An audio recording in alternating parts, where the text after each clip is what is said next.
இந்த நவராத்திரியில் பெண்கள் 9 நாட்களும் 9 கலரில் பட்டு சேலைகளை கட்டி தலையில் கொஞ்சம் பூவை வைத்து வீட்டில் பூஜை செய்வது மிக மிக நல்லது.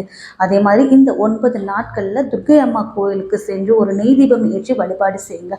9 நாட்களும் போக முடியவில்லைன்னா இந்த 9 நாட்களில் ஏதாவது ஒரு நாள் 2 நாள் தேர்ந்தெடுத்து கோயிலுக்கு போய் துர்க்கை அம்மனுக்கு நெய் தீபம் ஏற்றி வழிபாடு செய்யுங்க.